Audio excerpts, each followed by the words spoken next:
ఆమె వయసు 40 ఏళ్లు. 11వ సంతానానికి జన్మనిచ్చింది. పండంటి మగబిడ్డను వైద్యులు ఆమె ఒడిలో పెట్టడంతో ఆమె కంటి నుంచి నీళ్లాగలేదు. ఆమె ఆనందానికి అవతులు లేకుండా పోయాయి. ఇక ఆమె భర్త అయితే ప్రపంచాన్నే జయించేసినంత ఆనందంలో మునిగిపోయాడు. ఆసుపత్రిలో అందరికీ స్వీట్లు పంచాడు. బెలూన్లు కట్టి హంగామా చేశాడు. ఆ కుటుంబం మొత్తం వారసుడొచ్చాడన్న ఆనందంలో మునిగిపోయింది. అయితే ఇప్పటి వరకు వాళ్లకు 10 మంది ఆడపిల్లలున్నారు. ఈ విషయం ఆ నోటా ఈ నోటా పాకి మీడియాకు చేరడంతో పలువురు మీడియా రిపోర్టర్లు వారి ఇంటికి క్యూ కడుతున్నారు. దీంతో ఈ విషయం సోషల్ మీడియాలో చర్చకు దారితీసింది. 11 మంది పిల్లల్ని ఎలా పెంచి పోషించి ప్రయోజకుల్ని చేయాలనే ఆందోళన కంటే ఒక్క మగపిల్లాడు పుట్టాడనే ఆనందమే ఆ కుటుంబంలో కనిపించడం చూసి మీడియా వర్గాలు విస్తుపోతున్నాయి. ఆమె మాత్రం తన ప్రాణాల్నే పణంగా పెట్టి కుటుంబానికి వారసత్వంగా కొడుకు కావాలన్న భర్త కోరిక నెరవేర్చడం నేటికి సమాజంలో ఉన్న లింగ వివక్షకు అర్థం పడుతోంది. ఇక ఈ ఘటన హర్యానాలో చోటు చేసుకోగా ఇంకా మగపిల్లాడి కోసం ఆరాటం ఏ స్థాయిలో ఉందో బహిర్గతం చేస్తోంది. 10 మంది వరుసగా ఆడపిల్లలు పుట్టినా వారసుడిలా కొడుకును కనాలన్న కోరిక మాత్రం వారికి చావలేదు. ఇదే విషయాన్ని మీడియా అడిగితే తన ఇంటి నిండా ఆడపిల్లలే ఉన్నారని, తనకు వారసుడు కావాలనే పిల్లల్ని కన్నామని ఆమె భర్త బదులివ్వడం అందర్నీ ఆశ్చర్యానికి గురిచేస్తోంది.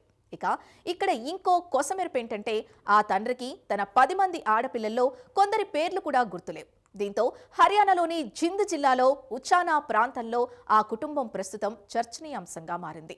40 ఏళ్ల మహిళ 10 మంది కుమార్తెల్ని కన్న తర్వాత తన 11వ సంతానంగా మగబిడ్డకు జనవరి 5, 2026న జన్మనిచ్చింది. ఇక బిడ్డకు జన్మనిచ్చిన తర్వాత ఆమె ఆరోగ్య పరిస్థితి ఆందోళనకరంగా ఉందని, ఆమెకు 3 యూనిట్ల రక్తం అవసరం పడిందని డాక్టర్ నర్వీర్ షియోరన్ తెలిపారు.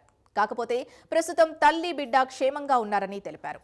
అయితే తన కుటుంబానికి వారసత్వంగా కొడుకు కావాలన్న భర్త కోరిక కారణంగా ఆమె పిల్లల్ని కంటూ వచ్చింది. ఈ విషయం గురించి ఆమె భర్త సంజయ్ కుమార్ మాట్లాడుతూ, నా పెద్ద కూతురు ప్రస్తుతం 12వ తరగతి చదువుతోంది. నాకు పరిమితమైన ఆదాయం ఉన్నప్పటికీ పిల్లలందరికీ మంచి విద్యను అందిస్తున్నాను. మా ఇంట్లో మొత్తం ఆడవాళ్లే ఉన్నారు.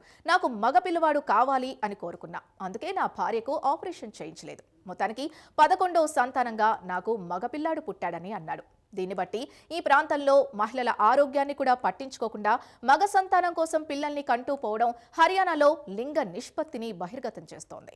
దీంతో ఈ విషయం సోషల్ మీడియాలో చర్చకు దారితీసింది. ఈ విషయం లింగ పక్షపాతం, కుటుంబ నియంత్రణ, జనాభా పెరుగుదల తదితర సామాజిక అంశాల్ని తెరమీదకు తెచ్చింది. ఇక దేశంలో అన్ని రంగాల్లో మహిళలు మగవారితో పోటీ పడి ముందుకు వెళ్తున్నా కానీ ఇప్పటికీ కొన్ని ప్రాంతాల్లో ఆడపిల్ల అంటే వివక్ష కొనసాగుతూనే ఉంది. కుటుంబానికి వారసుడు కావాలని కట్టుకున్న భార్యను భర్త, అత్తమామలు హింసలు పెడుతున్న ఘటనలు జరుగుతూనే ఉన్నాయి. ఈ ధోరణిలో మార్పు ఎప్పుడు వస్తుందన్నది సమాజం ముందు పెద్ద సవాల్గా మారింది. కుటుంబ నియంత్రణ, చిన్న కుటుంబాల గురించి ప్రజలు మాట్లాడుకునే ఈ రోజుల్లో చాలా మంది పిల్లలు ఉండటం అసాధారణంగా అనిపిస్తోంది. అయితే కొడుకు కోసం తాము ప్రయత్నిస్తూనే ఉన్నామని కుటుంబం చెబుతోంది. గ్రామీణ ప్రాంత ప్రజలు వారి కుటుంబానికి ఒక కొడుకు కావాలని కోరుకుంటున్నారు. భారతదేశం లాంటి దేశంలో ముఖ్యంగా గ్రామీణ ప్రాంతాల్లో కొడుకు కావాలనే కోరిక ఇప్పటికీ లోతుగా నాటుకుపోయింది. ఒక కొడుకు వంశపారంపర్యంగా కొనసాగుతాడని, వృద్ధాప్యంలో వారికి అండగా ఉంటాడని ప్రజలు నమ్ముతారు. అయితే సమాజంలో అమ్మాయిలు అబ్బాయిల మధ్య ఎలాంటి ఎక్కువ తక్కువ పరిస్థితులు ఉండవని, ఆడపిల్లలు కూడా అన్ని రంగాల్లో రాణిస్తున్నారని, అయినప్పటికీ కొన్ని మారుమూల గ్రామీణ ప్రాంతాల్లో మగబిడ్డపై మమకారంతో ఇలా స్తోమతకు మించి పిల్లల్ని కని పోషించలేక ఇబ్బంది పడుతున్నారని కొందరు నెటిజన్లు ఈ ఘటనపై స్పందించారు.